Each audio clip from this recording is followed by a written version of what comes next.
दोस्तों नमस्कार। जय गुरुदेव। नमो निखिलम। दोस्तों वीआईपी एस्ट्रो ओकल्ट एकेडमी में आपका स्वागत है। मैं हूं पामिश रतर।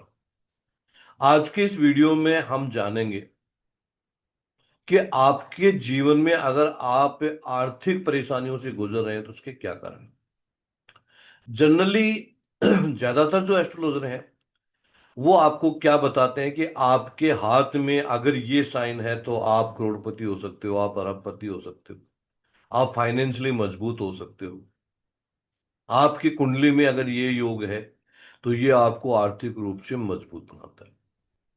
ठीक है, बहुत कम लोग जो हैं वो ये बताते हैं कि आपके हाथ में अगर इस प्रकार का साइन है, इस प्रकार के निशान हैं, इस प्रकार के संकेत हैं तो आपको जीवन में आर्थिक परेशानियों का सामना करना पड़ सकता है। अगर आपकी कुंडली में इस प्रकार का योग है तो आपको आर्थिक परेशानियों का सामना करना पड़ सकता है। और अगर ऐसा है तो उसको ठीक करने के लिए क्या उपाय किए जाएं जिससे आप आर्थिक परेशानियों से बाहर आ सकें। तो आज का वीडियो काफी रोमांचक होने वाला है। और रोमांचक ही नहीं है, काफी इंटरेस्टेड है। मेरे हिसाब से सभी लोग इस विषय में जानना चाहते हैं, ज्यादातर लोग इस बारे में जानना चाहते हैं कि अगर आर्थिक परेशानियों से गुजर रहे हैं तो उसका कारण क्या है और उसको ठीक कैसे किया जाए। ये हर कोई जानना चाहता है। तो वीडियो को लास्ट तक देखिएगा। और वीडियो अगर आपको पसंद आता है तो प्लीज इसको लाइक जरूर करिए और अपने दोस्तों के साथ शेयर भी करिए। अगर आपका कोई सवाल है तो आप कमेंट में लिख सकते हैं, मैं आपके सवाल का जवाब अवश्य दूंगा। और अगर आप अब भी इस चैनल पर नए हैं तो प्लीज चैनल को सब्सक्राइब जरूर। तो चलो हम शुरू करते हैं। सबसे पहले हस्तरेखा विज्ञान के आधार पर मैं एक फोटो शेयर करता हूँ और मैं आपको बताता हूँ कि हाथ में ऐसे कौन से साइन होते हैं जो आपको आर्थिक परेशानियों से गुजारते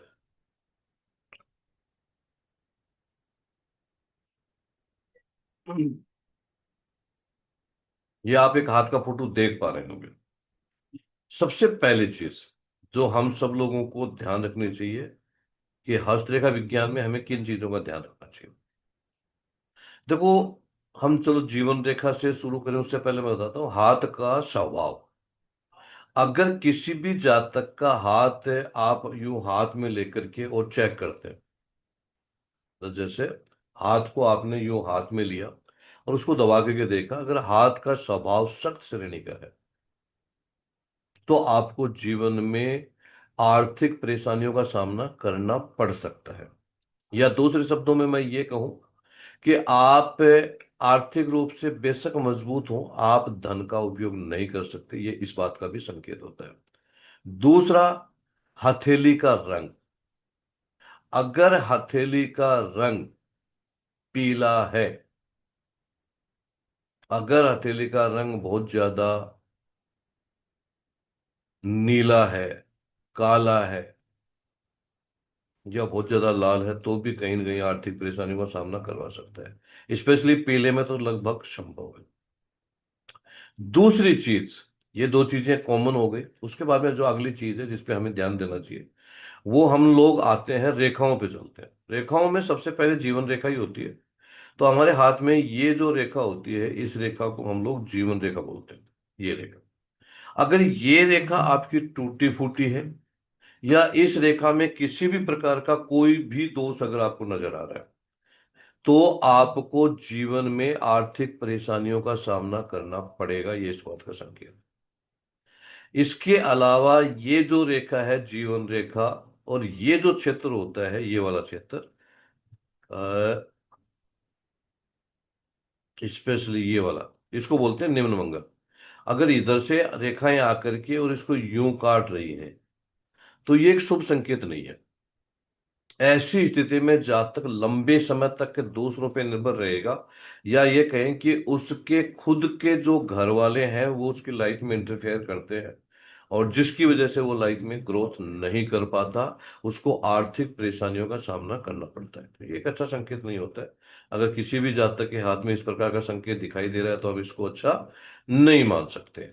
इसके अलावा अगर ये जो रेखा है ये मान के चलो यूं चली और बीच में ब्रेक हो गई है, या इसके ऊपर किसी प्रकार का ऐसा कोई आपको यव टाइप दिखाई दे रहा है, या ये धुंधली पड़ गई है या टूट गई है, तो भी एक शुभ संकेत नहीं है। साफ बात है, ऐसी स्थिति में जातक को स्वास्थ्य संबंधी कोई ना कोई बाधा का सामना करना पड़ेगा, जिसकी वजह से उसको आर्थिक परेशानियों का सामना करना पड़ेगा।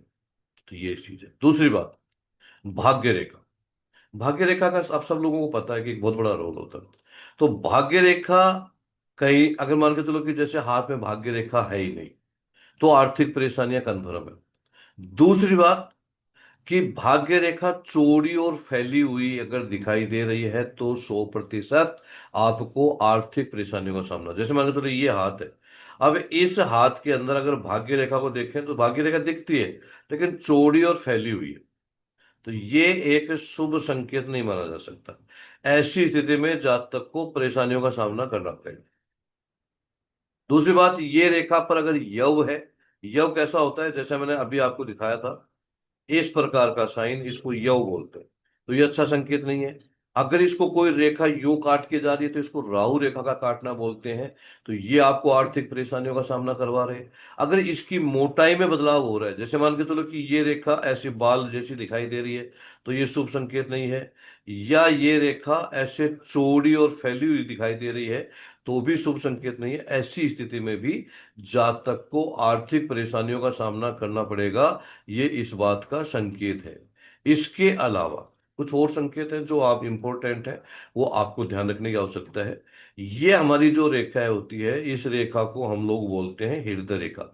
अगर ये रेखा दोषपूर्ण है, दोष कैसा, टूटी हुई है, इसको कोई आड़ी रेखा काट करके जा रही है, द्वीप है इसके अंदर, या इसके ऊपर जाल का साइन है, ऐसा कोई साइन होता है तो उसको जाल का साइन बोलते हैं, या इसके ऊपर तिल का साइन है, तो ये शुभ संकेत नहीं है।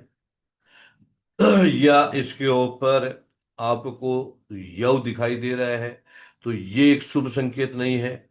यानी इस रेखा का चौड़ा फैला हुआ होना, ये सारे संकेत जो हैं वो आपको जीवन में आर्थिक परेशानियों का सामना करवा सकते हैं।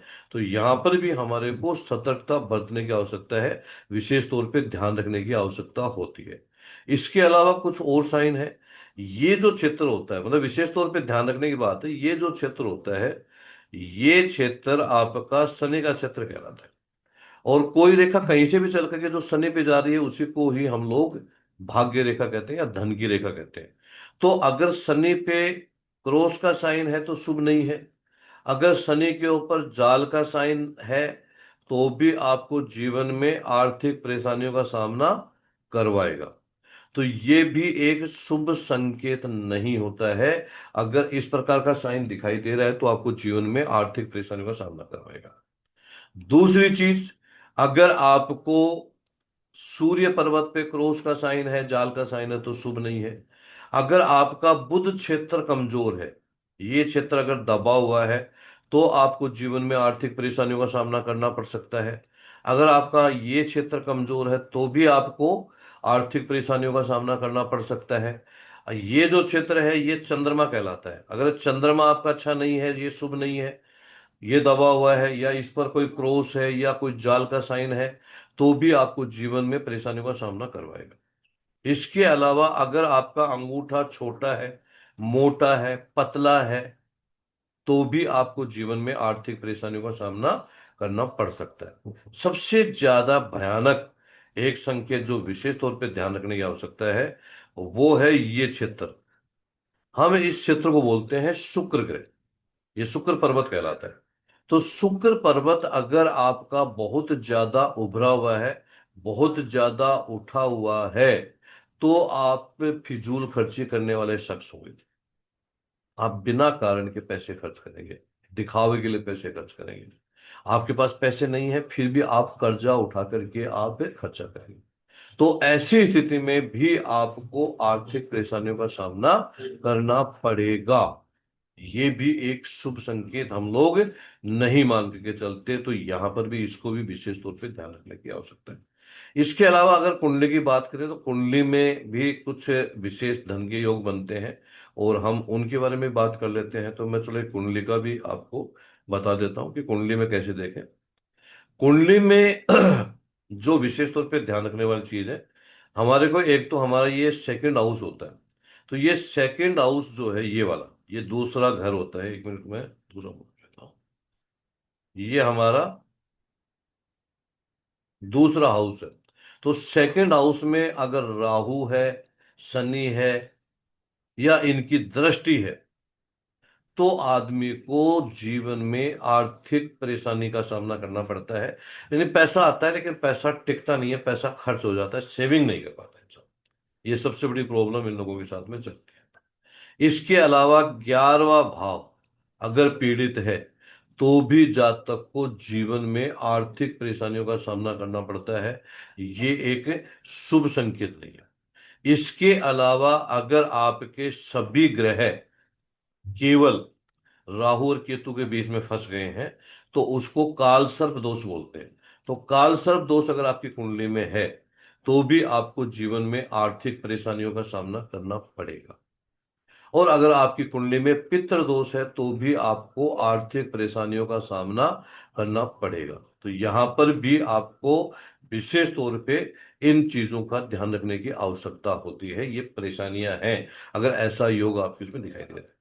दूसरी बात है, कुंडली के अंदर अगर आपका चंद्रमा कमजोर है, आपका शुक्र कमजोर है, जैसे मैंने अभी आपको हाथ के माध्यम से बताया था कि वहां पर चंद्रमा कमजोर है, या कुंडली, देखो एक चीज को समझिए कि चाहे कुंडली हो, चाहे हाथ हो, चाहे कुछ और हो, ग्रह एक ही है, प्रभाव उनका सबका एक ही है, कुछ अलग नहीं होता है। तो यहां पर भी वही चीज है कि कुंडली में भी अगर आपका चंद्रमा खराब है, नेचुरल बात है, अगर हाथ में है तो कुंडली में भी होगा। तो ऐसी स्थिति में आपको जीवन में लग्जरी सुख का अभाव रहेगा, वो आपको नहीं मिलेगा।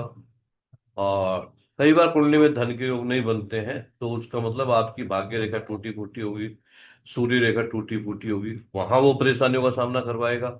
और इसके अलावा विशेष तौर पे राहु की महादशा का एक दौर ऐसा आता है जिसमें जातक को जबरदस्त तरीके से आर्थिक परेशानियों का सामना करना ही पड़ता है। दूसरा, शनि की साढ़े साती या ढैया जो होता है, वो भी जातक को जीवन में काफी जबरदस्त तरीके से आर्थिक परेशानियों का सामना करवाता है। तो वो भी एक समय होता है जहां पर आदमी को सावधानी बरतनी जा सकता है। अब ये तो हो गया समस्या के कारण, कि अगर इस प्रकार की चीजें दिखाई दे रही हैं तो ये समस्याएं हो सकती हैं। लेकिन मैंने शुरू में आपको कहा था कि मैं आपको उपाय बताऊंगा कि अगर इस प्रकार की कोई भी चीज आपके हाथ में या आपकी कुंडली में दिखाई दे रही है, तो आपको क्या करना चाहिए। देखो, मुख्य तौर पे अगर आप ग्रस्त हैं, आम जीवन है, और तो उसमें कुछ छोटे छोटे उपाय कर करके आप चीजों को ठीक कर सकते हैं। जैसे प्रतिदिन आपको श्री सूक्त और कुबेर मंत्र का जप करना चाहिए। आप अपने घर में कुबेर यंत्र स्थापित करें और आप कुबेर मंत्र का जप करें। 100% आपकी आर्थिक परेशानियां दूर हो। गुरुवार को आपको पीली वस्तु, जैसे चने की दाल है, पीले कपड़े हैं, दान करने चाहिए। और पीला तिलक भी आपको लगाना चाहिए। ये भी बहुत ही बढ़िया एक अच्छा उपाय है आर्थिक परेशानियों को दूर करने के लिए। तो ये उपाय भी आपको करना चाहिए। इसके अलावा और छोटे छोटे उपाय हैं, जैसे नियमित रूप से आप कुत्ते को, कौवे को भोजन दीजिए। तो ये आपकी आर्थिक परेशानियों को दूर करने में आपकी काफी हद तक मदद करता है। ये भी एक बहुत अच्छा शुभ, मतलब एक अच्छा उपाय मैं इसको बोल सकता हूँ कि उपाय कर सकते हैं। इसके अलावा एक विशेष उपाय भी मैं आप लोगों को देना चाहता हूँ। ये उपाय कैसे करना है इसको समझ। शनिवार के दिन, शनिवार के दिन आप एक नारियल का गठ, नारियल का जो गोला होता है, वो आपको लेना है, जो साबुत होता है। इस नारियल के गोले को थोड़ा सा ऊपर से उसका मुंह काट लीजिए चाकू से। और जो ऊपर का जो टुकड़ा जितना आपने काटा है, उस टुकड़े को कद्दूकस कर लीजिए, यानी उसका चूरा बना लीजिए। और उसको तकरीबन 100 ग्राम आटे में उस कद्दूकस को उसको मिला लीजिए। और उसको आप देसी घी में भून लीजिए। और उसके बाद में जब वो ठंडा हो जाए, तो उसमें देसी बूरा उसमें मिला लीजिए। उसमें मिला करके, यानी देसी खांड जो होती है, जिसको देसी बूरा बोलते हैं, अलग अलग जगह अलग अलग उसको बोलते हैं, तो देसी खांड उसमें मिला लीजिए। और वो जो मिश्रण तैयार हुआ है, वो जितना आपसे भरा जा सकता है उतना आप उस नारियल में भर लीजिए। बाकी का जो बच गया है उसको शेष एक पन्नी में, एक थैली में डाल लीजिए। और आपको एक सुनसान जगह में पीपल का पेड़ देखना है। उस पीपल की पेड़ की जड़ में एक इतना गड्ढा खोदिए और उसमें वो नारियल की गठ उसमें रख दीजिए। और रख करके जो शेष बचा हुआ आटा है वो उसके ऊपर डाल दीजिए, यानी उसको ढक दीजिए। और उसके बाद में आपको उस पीपल देवता से निवेदन करना है। ये मुख्य तौर पे ध्यान रखने वाली बात है। इसको कैसे करना है कि हे पीपल देव, आप में विराजमान सभी देवी देवताओं को मेरा प्रणाम, आपको प्रणाम। मेरे जीवन में जो भी आर्थिक परेशानियां चल रही हैं आप उनको दूर करें। आपके ये जो देवदूत आपके साथ में आप पे विराजमान करते हैं वो मेरी हेल्प करें। मेरी आशा है कि आप सब मेरी सहायता अवश्य करेंगे। आपका धन्यवाद, नमस्कार, ऐसा बोल करके बिना पीछे मुड़े देखे और वहां से आप अपने घर पे आ जाइए। घर आकर के आपको जो कपड़े पहन करके गए थे उनको घर के बाहर निकाल करके और घर के बाहर ही स्नान करना का प्रावधान है। और उसके बाद में वो कपड़े धोने के लिए डाल दीजिए और नए कपड़े पहन करके अपनी दिनचर्या को शुरू करिए। ये प्रयोग आप 7 दिन तक, मतलब 7 शनिवार लगातार करिए।